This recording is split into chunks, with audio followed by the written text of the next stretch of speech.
Es la tribulación de la iglesia primitiva, de la iglesia pasada. Vamos a parar ahorita con Daniel para poder entender este tema que yo pienso que es de muy importancia para nosotros, que podamos entender este tema. Así de que lo que vamos a aprender es que para seguir a nuestro Señor Jesús existen requisitos, porque Él pide requisitos para que uno lo pueda seguir. Entonces vamos a ir a nuestras Biblias y vamos a abrirla en el Nuevo Testamento, en el libro de Mateo. Así de que yo como tema le puse la tribulación de la iglesia primitiva. Ese es el tema que yo le puse. Quiero que sepamos de que para seguir a nuestro Señor Jesús existen un par de requisitos. Y como que dice, ¿cuál era el fundamento? Porque muchas personas hoy en día, muchos pastores, muchos predicadores, a veces nos dicen en nuestras iglesias, entrega tu vida a Cristo Jesús y todos los problemas van a terminar. Van a terminar en cierto sentido, pero en realidad tienes enemigos, como que dice, por donde sea. Vas a ser más tentado, vas a tener más problemas, vienen muchos otros problemas más, solo por el simple y sencillo hecho de predicar o de creer en Jesús. Entonces vamos a abrir nuestras Biblias en el libro de Mateo y vamos a buscar el capítulo 16.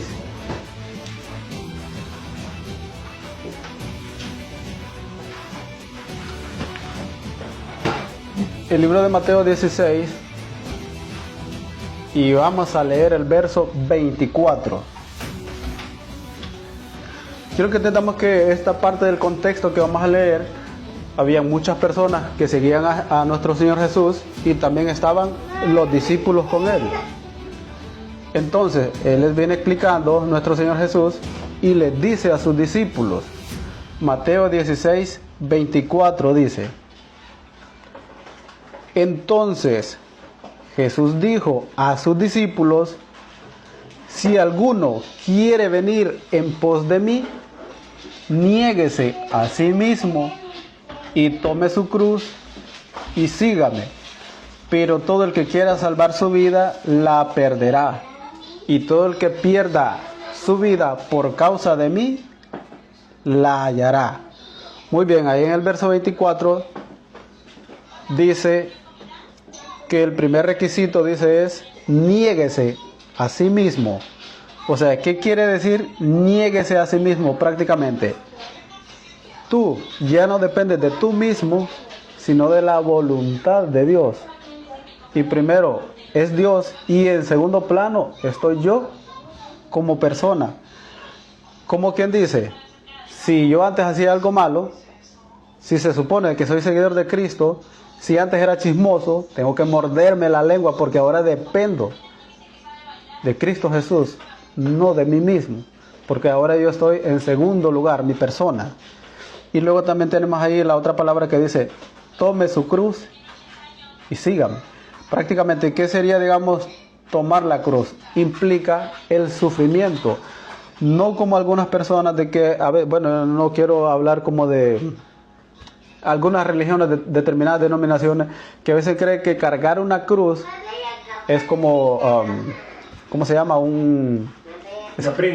Una prenda, un escapulario creo que se llama, un crucifijo, eso. Que anda una crucita ahí y eso no es cargar una cruz, sí la anda cargando, pero no implica eso, sino que está hablando del sufrimiento.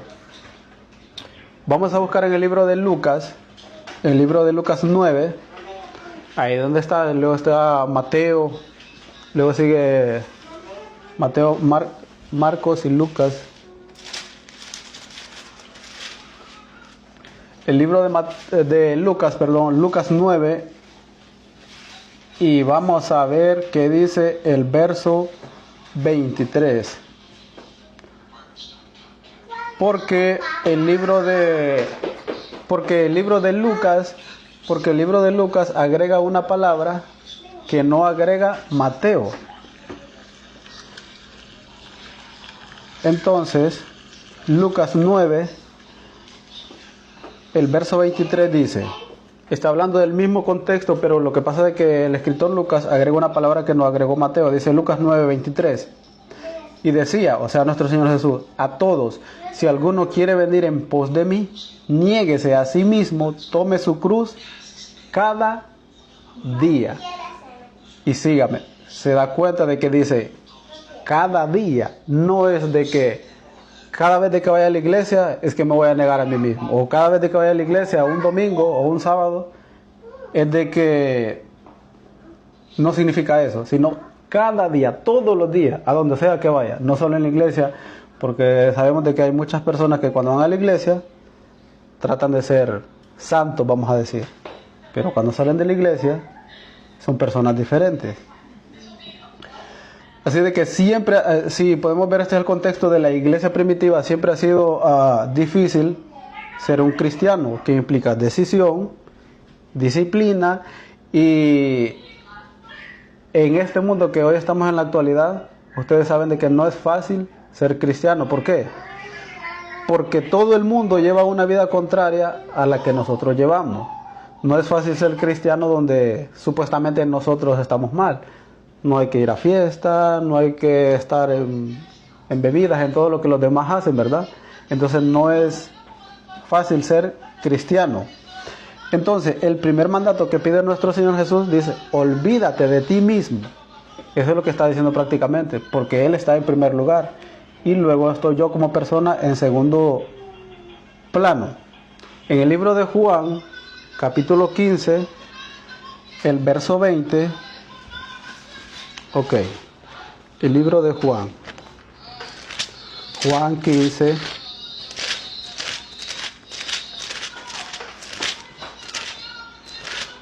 Juan 15, el verso 20.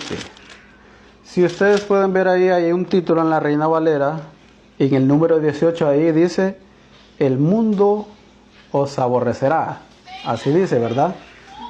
En el verso 18. Pero vamos a leer el verso 20. Eso es para que ustedes vean solo nomás que así decía el título. Dice, aquí está hablando nuestro Señor Jesús. El libro de Juan 15:20 dice, acordaos de la palabra que yo os he dicho, el siervo no es mayor que su Señor. Si a mí me han perseguido, también a vosotros os perseguirán. Si han guardado mi palabra, también guardarán la vuestra. Mas todo esto os harán por causa de mi nombre, porque no conocen al que me ha enviado. Muy bien, ahí ubicémonos, como que dice, en el siglo I, donde está viviendo nuestro Señor Jesús. Dice, el siervo no es mayor que su Señor. Está hablando de que nosotros como cristianos no somos mayor que nuestro Señor Jesús. Y dice, si a mí, o sea, si a mí, Jesús, dice, me han perseguido, también a ustedes que quieren seguir mi palabra, también los van a perseguir, dice. Y si han guardado mi palabra, también guardarán, dice. Y todo esto lo harán, dice, por causa de mi nombre. Así de que cuando hablamos, aquí ustedes saben de que en este mundo uno puede hablar de cualquier religión, del satanismo, del budismo, de cualquier. Pero cuando mencionan ya el nombre de Jesús, vienen muchos problemas. Ya como que no le gusta a la gente. Uno puede hablar de hechicería, de cualquier cosa puede hablar, menos de ese tal Jesús. Entonces por eso dice, los aborrecerán por causa de mi nombre. Entonces, nosotros debemos de ubicarnos y pensar, digamos, cuando leemos la Biblia, que estamos prácticamente viviendo en el siglo I, donde ellos vivieron. Y sabemos de que cuando Él vino, los rabinos, los maestros, los israelitas, tenían, digamos, prácticamente una pésima interpretación de las Escrituras. Y lo que vino a hacer nuestro Señor Jesús fue a enseñar cómo era que se debía de guardar muchas cosas y cómo era que se debía de enseñar.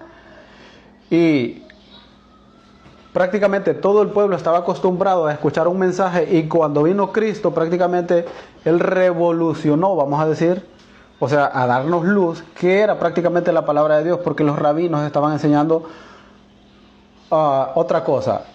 Como por ejemplo nosotros, cuando la palabra de Dios choca con la tradición, nos viene cayendo como quien dice, como un balde de agua fría. ¿Por qué? Porque la palabra de Dios, cuando choca con algo que me ha enseñado desde niño, no nos va a gustar. Y a veces decimos, no, pero es que así me enseñó mi papá, así me enseñó mi mamá, mi abuelito, así me enseñó mi pastor. Sí, pero a veces si nosotros queremos poner la palabra de Dios, como que dice, bajo la lupa, con la tradición, hay muchas cosas que no son así. La Biblia dice algo diferente a lo que nosotros practicamos hoy en día. Por ejemplo, vamos a ver qué dice Mateo capítulo 10, el verso 22. Mateo 10, el verso 22.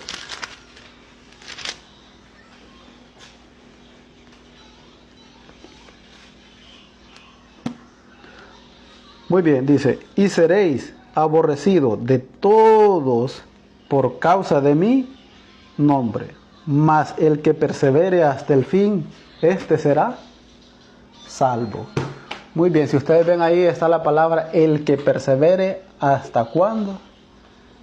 Hasta el fin. Hoy en nuestras iglesias se predica algo diferente, ¿verdad? Porque supuestamente nos vamos a ir antes de que pasen muchas cosas, pero esto no es así. Entonces, cuando la palabra de Dios choca con la tradición, que así se predica ahora en todas las iglesias, la palabra de Dios nos va a herir. Por eso dice que es una espada de doble filo, dice que corta, dice. ¿Por qué? Porque una espada me puede herir mi carne, sí, pero la palabra de Dios corta hasta el alma, hasta penetrar, dice. Entonces, cuando hay un pueblo de Dios o cuando hay personas que predican en sí lo que es la palabra de Dios, entonces a nosotros nos van a empezar a tratar como quien dice de una secta, van a decir. Acuérdense ustedes, cuando se levantó nuestro Señor Jesús y los discípulos decían de que ellos eran cuando estaba persiguiendo a Pablo, decía que perseguía a los de la secta de los nazarenos. ¿Acuerdan esa parte? ¿Por qué? Porque los miraban raros dentro de un mundo que estaba lleno de rabinos que enseñaban algo diferente, y nuestro Señor Jesús, el mensaje era contrario a lo de la tradición. Entonces, cuando uno quiere poner la palabra de Dios con lo que se predica hoy en día en la actualidad, nos van a tratar como una secta. ¿Por qué? Porque estamos predicando algo contra la cultura, que así ya hemos nacido. Entonces debemos de leer, revisar nuestras costumbres, si cuadran con lo que dice la palabra de Dios. Muy bien.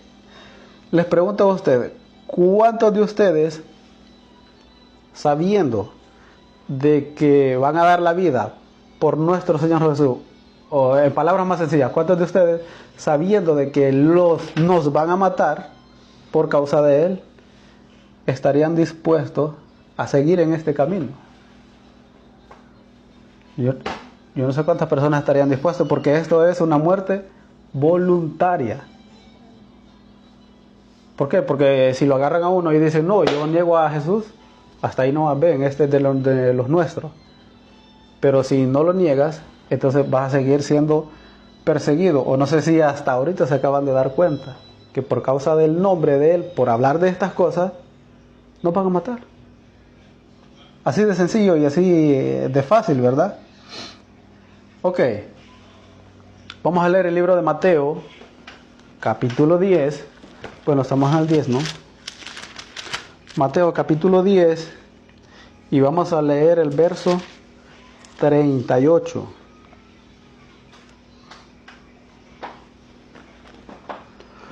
Mateo 10, 38 dice: y el que no toma su cruz y sigue en pos de mí, no es digno de mí. El que haya su vida, la perderá. Y el que pierde su vida por causa de mí, la hallará.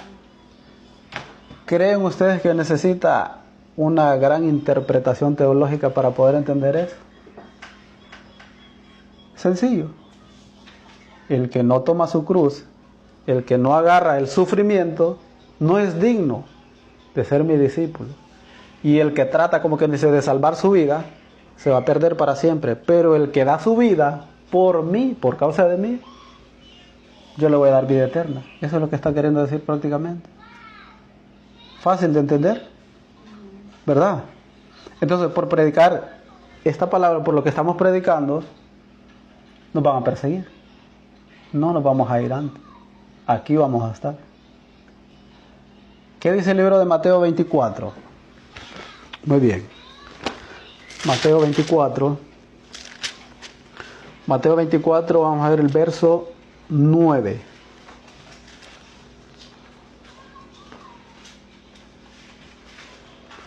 Mateo 24, 9.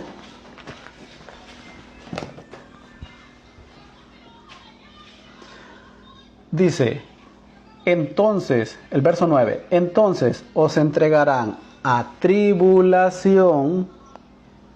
¿Y qué más dice? Y os matarán y serán aborrecidos.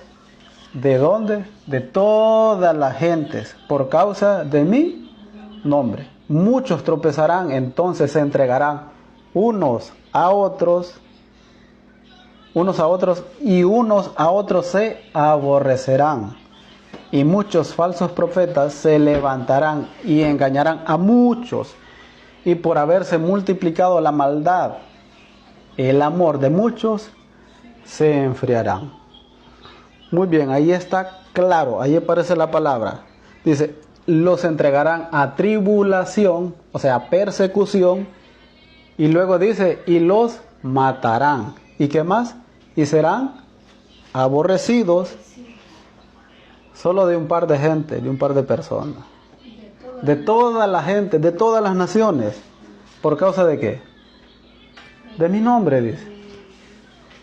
Y dice, y se entregarán unos a otros y se aborrecerán. ¿Por qué? Si ustedes ven, ahorita estamos en el tiempo de que hay muchas religiones y denominaciones. Y todos tenemos la Biblia en la mano. Pero ¿por qué no hablamos lo mismo? ¿Por qué no estamos en la misma sintonía? Entonces, cuando unos dicen una cosa, otros dicen otra. Pero va a haber el tiempo del fin, que los que guarden en sí la palabra de Dios, los demás que dicen ser religiosos, se van a entregar unos a otros. Cristianos contra cristianos, supuestamente. Y bueno, ahí encontramos una palabra en el verso 12 que dice, y por haberse multiplicado la maldad, el amor de muchos se enfriará. Quiero explicarles de que esta es una palabra incorrecta, del cual se escribió en la Biblia Reina Valera. Y no sé si ustedes saben, pero la Biblia Reina Valera tiene más de 2300 errores de traducción. ¿Por qué motivo? Ahí donde dice la palabra maldad, por haberse multiplicado la maldad, cuando ustedes van al idioma original, dice, por haberse multiplicado, dice, la violación de la ley. Eso es lo que quiere decir. Es la misma expresión que nosotros encontramos en Mateo 7:23, que dice, apartados de mí, hacedores de maldad. No dice así en el idioma original. Dice, apartados de mí, violadores de la ley. Es la misma expresión. Entonces, y por haberse, dice, multiplicado la violación de la ley. ¿Qué es la ley? Yo quiero que entiendan de que aquí, en este contexto, cuando habla de ley, no me está hablando de 613 mandamientos de todo el Antiguo Testamento. Me está hablando solamente de 10. ¿Por qué? Porque los 10 mandamientos es un cerco que a uno lo protegen de pecar. Entonces, de este contexto es lo que está hablando nuestro Señor Jesús. Por haberse multiplicado, dice, la violación de la ley. Si tú te sales de ahí, vas a empezar a violar los preceptos, los mandamientos de Dios. Entonces, es lo mismo que la expresión que encontramos en Mateo 7:23, que dice, apartados de mí, violadores de la ley. No es hacedores de maldad. Pero bueno, otro día vamos a entrar más en contexto y lo vamos a probar. Quiero que leamos el libro de Apocalipsis, capítulo 2, último libro de la Biblia. Apocalipsis capítulo 2, y vamos a ver el verso 10. Apocalipsis 2, el verso 10. Si bien es cierto, aquí donde vamos a leer Esto sí ocurrió en la parte literal, pero es un mensaje también que para hoy, nuestros días, y sí le está hablando aquí, digamos, a una de las 7 iglesias. Por ejemplo, ustedes ven en el verso 8, ahí hay un tema que dice el mensaje a Esmirna, era una iglesia. Pero dice en el verso 10, no temas en nada lo que vas a padecer. He aquí, el diablo echará a algunos de vosotros en la cárcel para que seáis probados y tendréis tribulación por 10 días. Sé fiel. ¿Hasta cuándo? Hasta la muerte. Y yo te daré la corona de la vida. Muy bien, como les digo, si esto sí ocurrió en la parte literal a esta iglesia. Y por ejemplo ahí donde dice, y el diablo echará a alguno de vosotros a la cárcel. Yo sé de que esta interpretación la tiene la iglesia católica, que le dicen de que no es cárcel, sino de que se llama purgatorio. Ahí es donde lo sacan, pero no está hablando de eso. Y dice, y tendréis tribulación por 10 días. No les voy a explicar hoy de los 10 días, porque el número 10 es simbólico.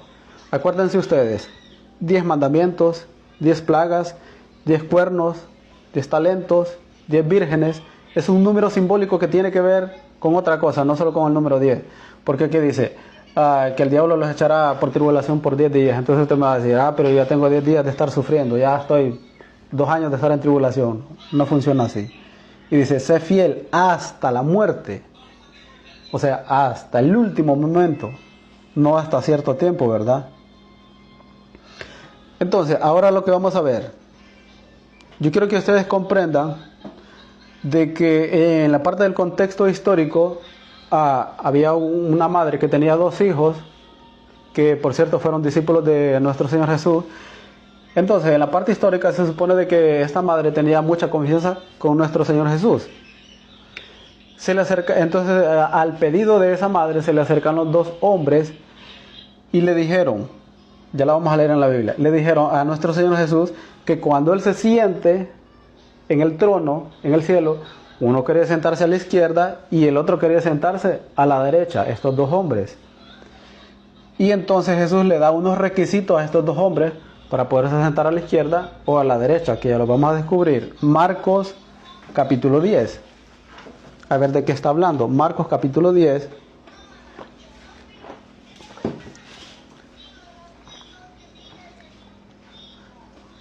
Después de Mateo, ¿no? Mateo, Marcos, Lucas.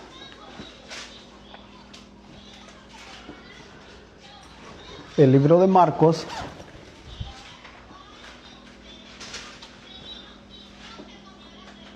El libro de Marcos, capítulo 10. Y vamos a leer el verso 35. Me dicen cuando ya lo tengan.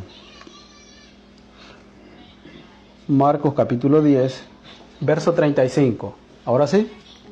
Muy bien, dice.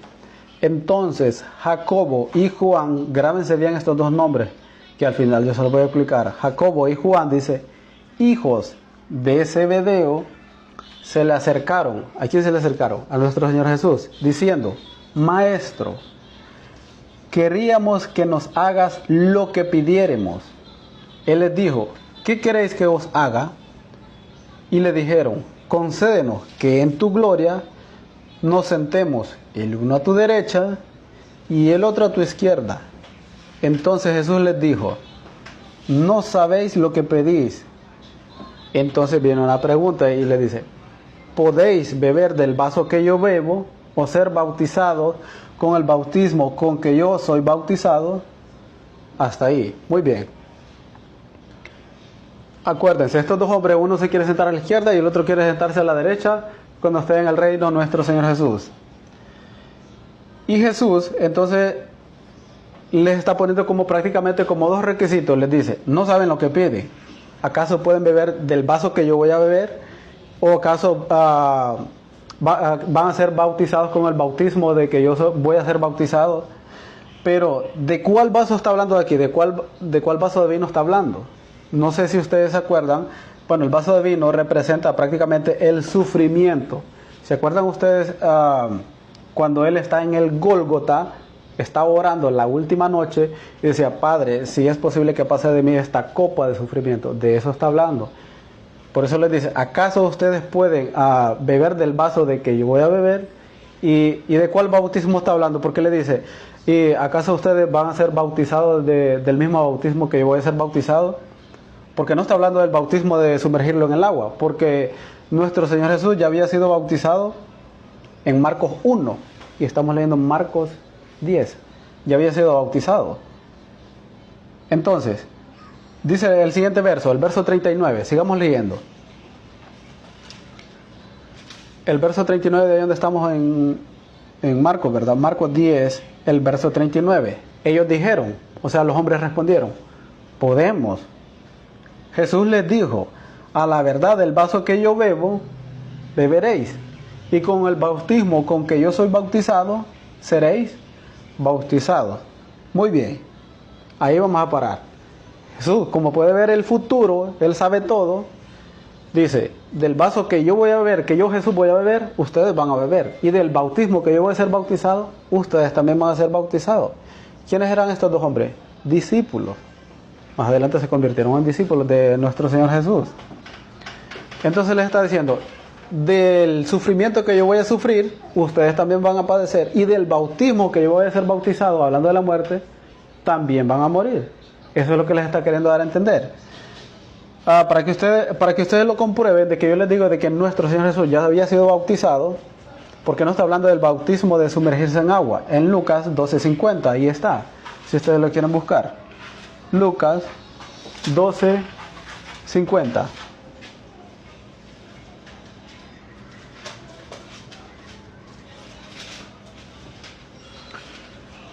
El libro de Lucas 12:50. Mateo, Marcos y Lucas, ¿verdad?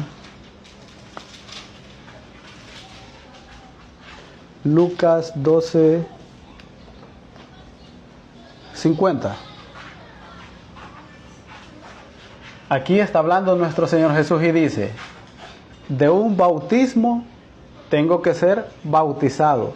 Y mire la expresión, y cómo me angustio hasta que se cumpla. Muy bien, ahí vamos a parar. ¿Por qué está diciendo de que se va a hacer ese bautismo, que Él va a ser bautizado? Dice, cómo me angustio. No está hablando de sumergirse en agua. Él está hablando de la muerte. Porque aquí nadie de nosotros, ¿cómo me angustio yo por irme a bautizar en agua? No. Está hablando de la muerte. Por eso dice, ¿cómo me angustio? Dice, hasta que se cumpla. ¿El qué? La muerte de Él. De eso es lo que está hablando. Y más adelante encontramos de que estos dos hombres que le pidieron que sentarse uno a la izquierda y uno a la derecha, pasaron lo mismo, tomaron la misma copa de nuestro Señor Jesús, sufrimiento, y también el bautismo. También murieron, ya vamos a ver de qué forma murieron.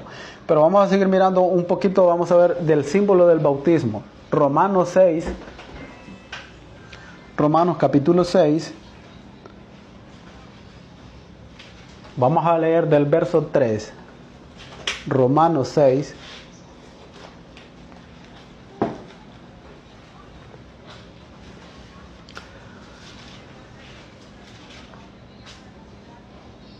Muy bien, cuando lo tengan me dicen. Romanos 6.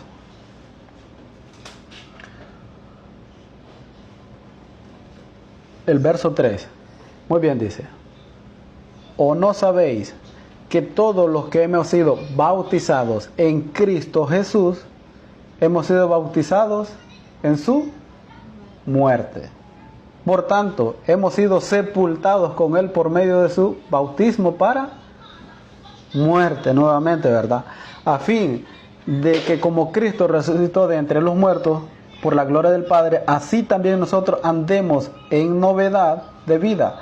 Porque si hemos sido unidos a Él en semejanza de su muerte, ciertamente lo seremos también en la semejanza de su resurrección. Sabiendo esto, que nuestro viejo hombre fue crucificado con Él para que nuestro cuerpo de pecado fuera destruido, a fin de que ya no seamos esclavos del pecado. ¿Qué nos está queriendo dar a entender? Si ustedes ven ahí, a cada rato se repite la palabra muerte, muerte. ¿Por qué? Porque desde el momento en que nosotros aceptamos a nuestro Señor Jesús, sabemos de que vamos a morir, vamos a padecer por causa de Él, sufrimiento por causa de su nombre, ¿verdad? Pero dice, la esperanza de nosotros es que así como Él murió, entonces cuando nosotros muramos también tenemos la esperanza de resucitar, porque esa es la promesa que Él nos ha hecho. Que cuando muramos entonces vamos a resucitar, así como Él también murió, resucitó antes. Entonces, ahora sí, les voy a explicar algo de historia. Y aquí les voy a explicar la parte donde yo les dije de los dos hombres que le hicieron el pedido a Jesús, uno a su izquierda y el otro a su derecha. Muy bien, vamos a hablar del apóstol Pedro. Yo ando por aquí un libro, dice Historia Eclesiástica. ¿Cómo se llama? El escritor se llama Eusebio de Cesarea. ¿Por qué yo les voy a leer este libro? Quiero que entendamos, o no sé si algunas personas van a decir, ¿y por qué está leyendo un libro que no es la Biblia? Puede decir una persona. Bueno, eso puedo decirlo por falta de ignorancia. Quiero que entendamos de que cuando se murieron los apóstoles, quedaron hombres después de los apóstoles, y a eso se les llama los padres apostólicos. No hablando en sí de los padres que hoy conocemos literalmente, los sacerdotes, no está hablando de eso. Entonces cuando yo me refiero a padres, está hablando de los hombres que quedaron después de la muerte de los apóstoles, del último apóstol. Entonces, el último apóstol muere entre el año 96 y 100, que es el apóstol Juan, escritor de Apocalipsis. Entonces, cuando mueren ellos, después de ellos lo suceden escritores. Y para hacer el canon bíblico, la Biblia que nosotros cargamos, se tomaron en cuenta mucho este tipo de libros. El escritor del siglo I, siglo II, siglo III, siglo IV, para poder llegar a formar el canon de la Biblia, para que sepamos, para que no estén diciendo ahí, es que ando un libro de que no es la Biblia. Entonces, claro, hay cosas de que no están incluidas en la Biblia, pero es historia de que realmente sí pasó. Y así fue como llegamos a formar los libros de la Biblia, porque digamos, el Espíritu Santo sí es cierto de que los inspiró, pero la formación de los 66 libros que nosotros cargamos pasaron un proceso. De hecho, los últimos libros en incluirse en la Biblia que nosotros cargamos fue Apocalipsis y Santiago, porque costó mucho en concilios hasta que se metieron, pero se tomó mucho en cuenta los escritos de los historiadores. Entonces, yo les voy a leer aquí sobre el apóstol Pedro. Ok. Página 91. Ok.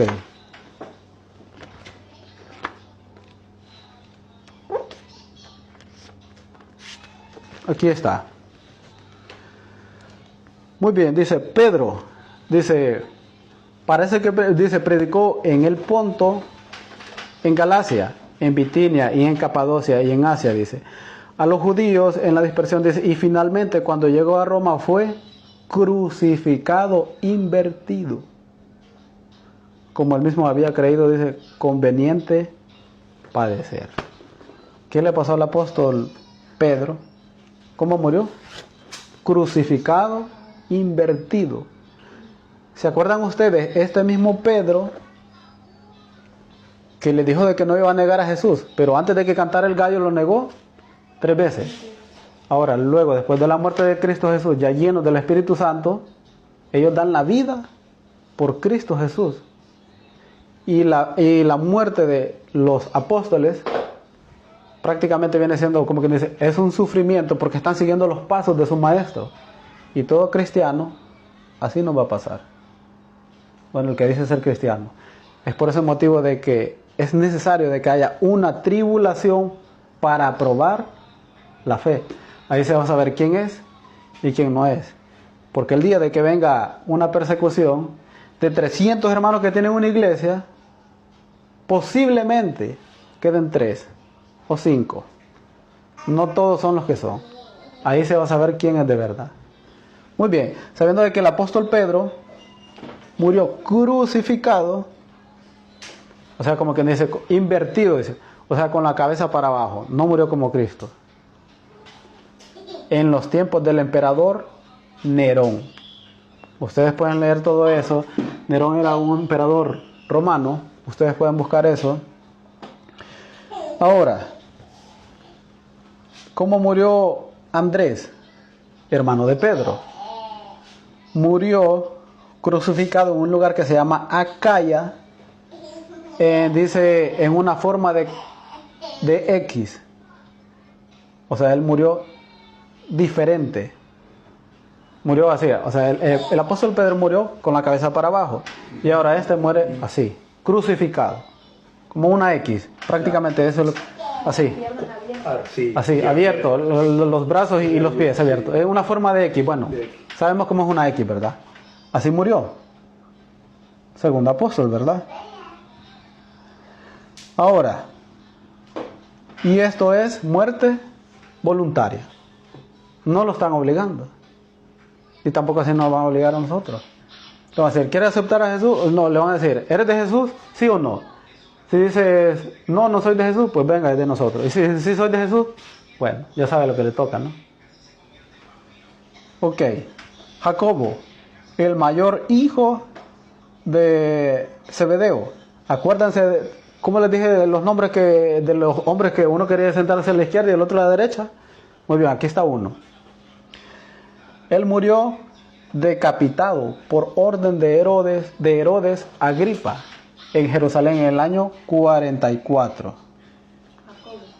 Jacobo. Ustedes pueden leer el texto que yo les dije, los dos hombres, uno que pidió sentarse a la izquierda y el otro a la derecha. Entonces uno de ellos ya ya fue bautizado del bautismo de Cristo y ya tomó la copa del sufrimiento. ¿Por qué? Porque murió decapitado por Herodes Agripa en el año 44 en Jerusalén.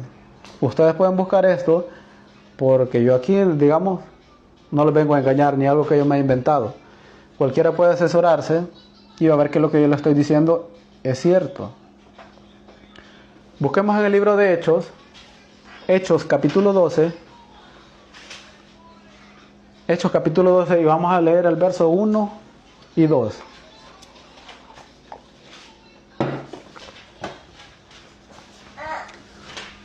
Hechos capítulo 1.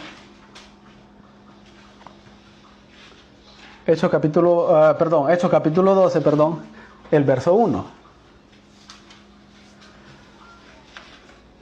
Me dicen cuando ya lo hayan encontrado. Muy bien, el libro de Hechos capítulo 12, verso 1 dice. 12:1. Muy bien, dice. Por aquel tiempo el rey Herodes echó mano a algunos que pertenecían a la iglesia para maltratarlo e hizo matar a espada. ¿A quién? Muy bien. El que acabamos de leer, digamos, el que yo les estoy explicando. ¿Quién era Jacobo? Uno de los dos hombres que él estaba pidiendo ser sentado a la izquierda o a la derecha de nuestro Señor Jesús. Dice, e hizo matar a espada a Jacobo, el hermano de Juan. Está claro, la historia comprueba la Biblia. Bueno, aunque yo no necesito, digamos, leer historia para saber de que lo que me está diciendo la Biblia es cierto. Pero hay personas de que son ateos, entonces a veces es necesario comprobarles con historia. Historia es algo real que sí pasó. Eso nadie lo puede negar. Muy bien, Juan, hermano de Jacobo. Este Juan es el mismo escritor de Apocalipsis y escribió las otras cartas pequeñas que están ahí. Este es el único apóstol que él muere anciano. ¿Por qué motivo? Acuérdense ustedes, el apóstol Juan, escritor de Apocalipsis, es el último que muere, pero él muere anciano en Éfeso. Pero no significa de que él no padeció persecución. La historia dice, la tradición judía dice de que como los emperadores, ellos reclamaban adoración como un dios. Entonces los cristianos no hacemos eso. No adoramos ídolos, no adoramos personas. Entonces dice la tradición de que Juan fue lanzado a un caldeo, a un perol, vamos a decir, de aceite hirviendo. Pero de ahí lo rescató nuestro Señor Jesús. Ni un pelo se le cocinó, se le chucharró, ni la ropa, ni nada. Así como Daniel fue lanzado al foso de leones. No le pasó nada. Es por ese motivo que lo expatrian o lo envían a la isla de Patmos. Es ahí donde se le fue revelado el Apocalipsis. Ahí es donde él escribe Apocalipsis. Y luego de ahí salió de la isla de Patmos y fue a morir a Éfeso, de anciano. Por ese motivo, digamos, él no murió antes. ¿Por qué? Porque si no, entonces no tuviéramos Apocalipsis. Porque él fue el último que murió. Así de que eso no implica de que él no iba a morir. O sea, de que no iba a pasar sufrimiento. Porque sí pasó sufrimiento. Podemos leer Apocalipsis 1:19, lo que escribió Juan. Para que veamos de que, o sea, aunque él murió de anciano, no significa de que no sufrió. Apocalipsis 1:9, perdón.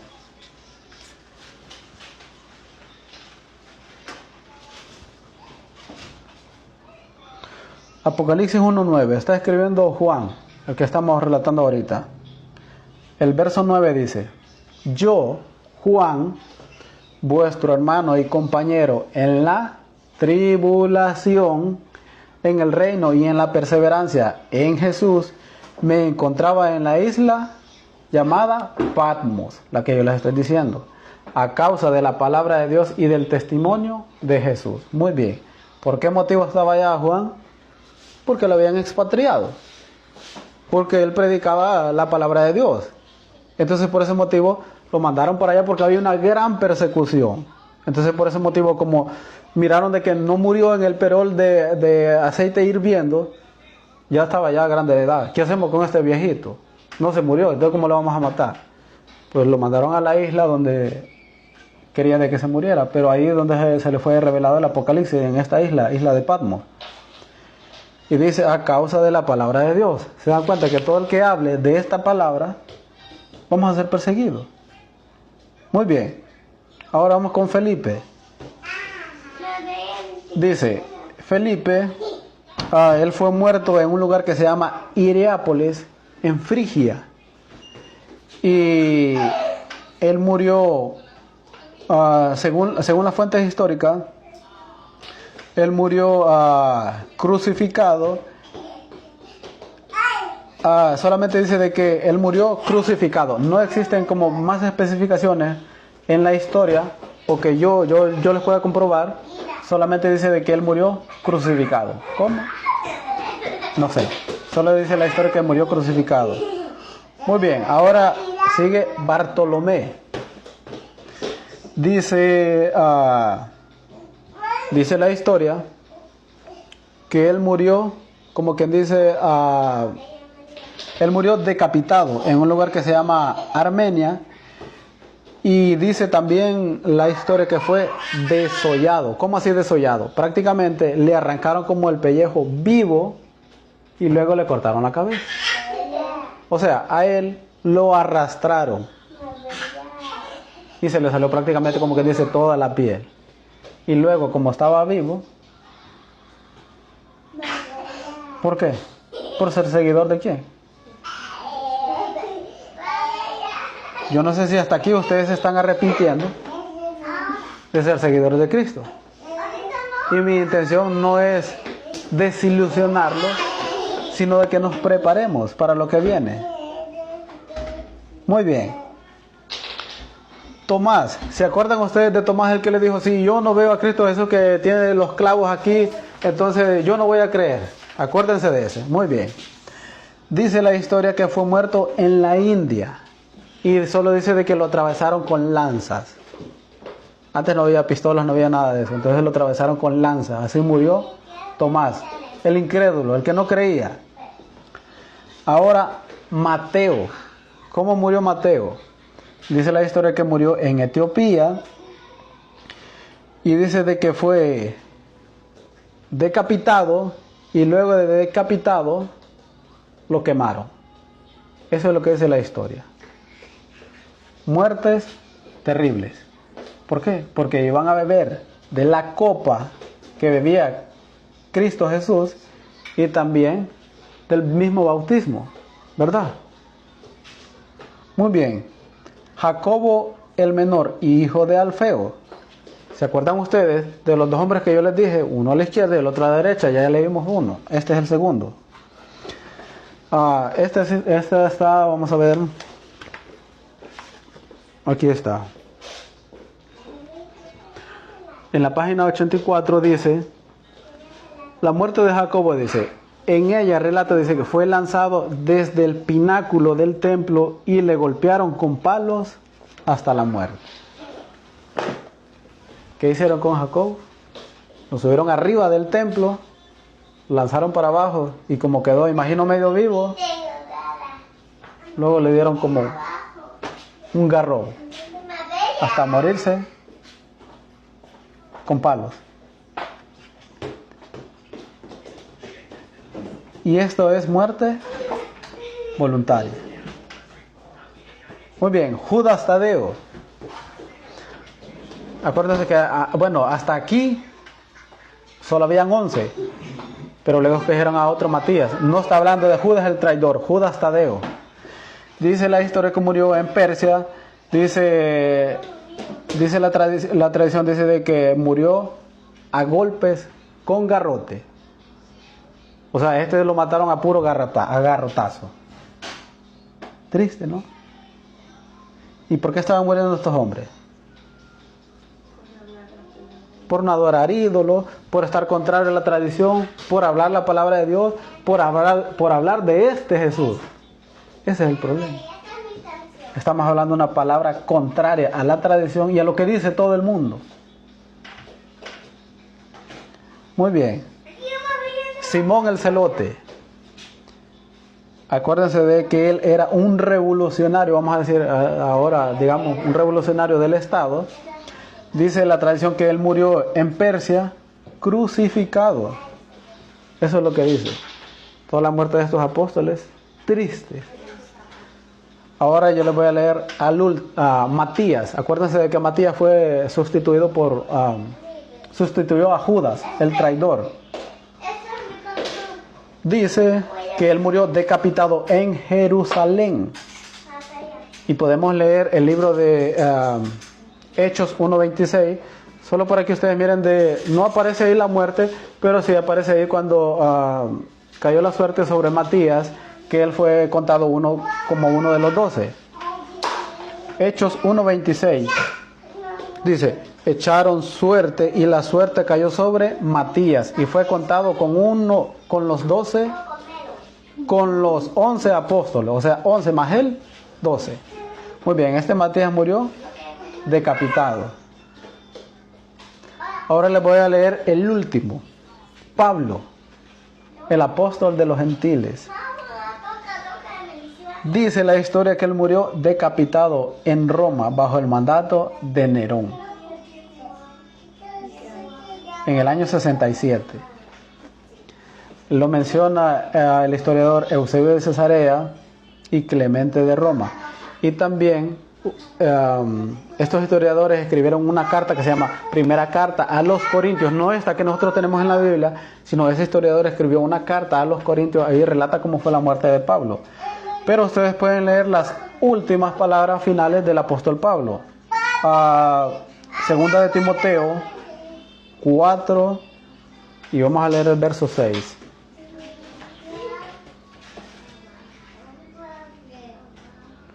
Timoteo 4:6.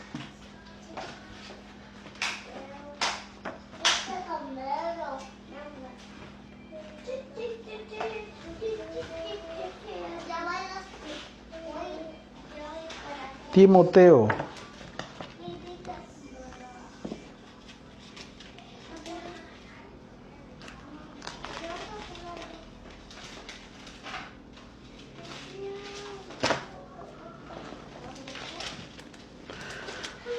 Está Tesalonicenses, Timoteo, está Primera de Timoteo y Segunda de Timoteo. Y después sigue Hebreos.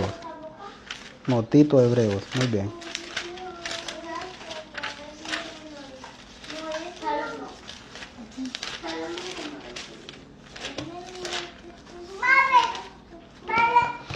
Cuatro, 6. Ustedes pueden leer las últimas palabras del apóstol Pablo. Dice, porque yo ya estoy para ser sacrificado y el tiempo de mi partida está cercano. He peleado la buena batalla, he acabado la carrera, he guardado la fe. Por lo demás me está guardada la corona de justicia, la cual me dará el Señor juez justo en aquel día. Y no solo a mí, sino también a todos los que aman su venida. Muy bien. Esas fueron las últimas palabras del apóstol de los gentiles. Porque ni modo, él no puede estar escribiendo, aquí me están matando ahorita. No, esas fueron las últimas palabras que él relató a Timoteo. Ya estoy para ser sacrificado. Esas fueron las últimas palabras de él.